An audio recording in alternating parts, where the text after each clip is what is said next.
നമസ്കാരം. ഫുക്രിയിലേക്ക് സ്വാഗതം.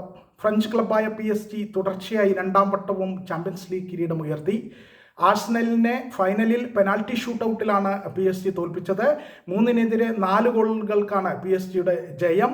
നേരത്തെ കളി തുടങ്ങി 5-ാമത്തെ മിനിറ്റിൽ തന്നെ ആഴ്സണലിനെ കായ് ഹാവേർട്സ് മുന്നിലെത്തിച്ചിരുന്നു.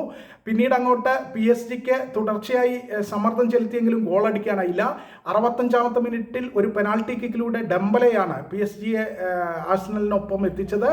തുടർന്നും PSG നന്നായി കളിച്ചെങ്കിലും അവർക്ക് ഫിനിഷ് ചെയ്യാൻ കഴിഞ്ഞില്ല. ഇരു ടീമുകൾക്കും ഗോൾ അടിക്കാൻ കഴിഞ്ഞില്ല. തുടർന്ന് എക്സ്ട്രാ ടൈം വേണ്ടി വന്നു. എക്സ്ട്രാ ടൈമിലും ഇരു ടീമുകൾക്കും ഗോൾ അടിക്കാൻ കഴിഞ്ഞില്ല. അതിനെ തുടർന്നാണ് പെനാൽറ്റി ഷൂട്ടൗട്ടിലേക്ക് കളി നീങ്ങിയത്.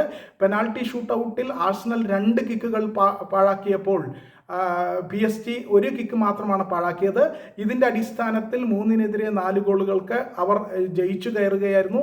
കളിയിലൊട്ടാകെ PSG തന്നെയായിരുന്നു ആധിപത്യം. PSG തുടർച്ചയായി മുന്നേറ്റങ്ങൾ കാഴ്ചവെച്ചു.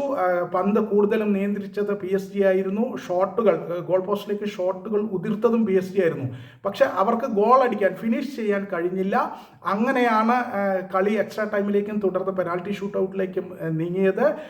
എക്സ്ട്രാ ടൈമിൻ്റെ 12-ാമത്തെ മിനിറ്റിൽ ആഴ്സണലിന് അനുകൂലമായി പെനാൽറ്റി വിധിക്കാത്തത് ചെറിയ നീരസം ആഴ്സണൽ കളിക്കാർക്കും കോച്ചിനും ഉണ്ടായി.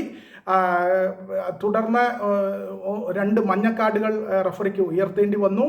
കോച്ചടക്കം, ആർട്ടേറ്റയ്ക്ക് അടക്കം മഞ്ഞക്കാർഡ് കൊടുക്കേണ്ടി വന്നു. എന്നാലും ആഴ്സണലിന് ആ പെനാൽറ്റി കിട്ടാത്തത് വലിയ നിരാശയായി.